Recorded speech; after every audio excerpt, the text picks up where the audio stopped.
Olá, pessoal, boa tarde.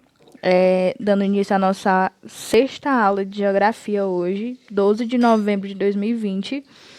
E na aula anterior, dia 10, eu tinha passado para vocês fazerem a leitura do tópico, abertura na economia mais ausência de democracia, e em seguida responder a atividade 7 da página 96. Então, como vocês sabem, nós estamos no percurso 10, estudando sobre a ascensão da China no cenário internacional. Então, como que a China se tornou uma grande potência, não é?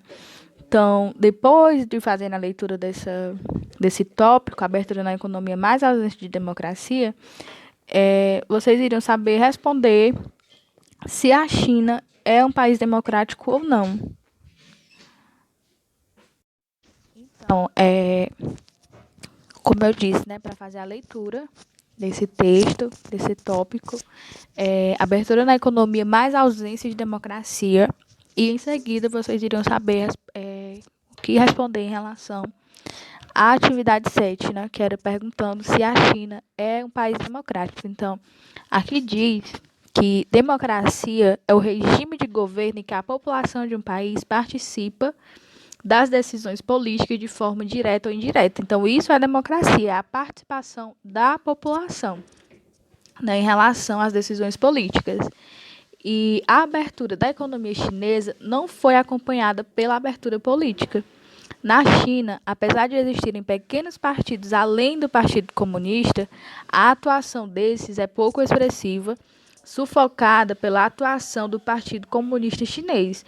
Então, na China não existe democracia e quem comanda a população, quem decide em relação à política, a decisões políticas, é o Partido Comunista Chinês. Então, desse modo, a China possui uma estrutura política autoritária e ditatorial. Ou seja, né, essa política ditatorial significa que não existe regimes, não é? Existem regimes que não são democráticos.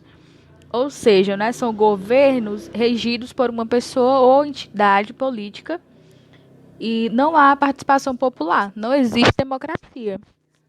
E não se pratica a democracia e não há liberdade de expressão escrita ou falada. Então, em relação a essa expressão falada, em relação à imprensa, né, jornais, revistas, rede de televisão e etc.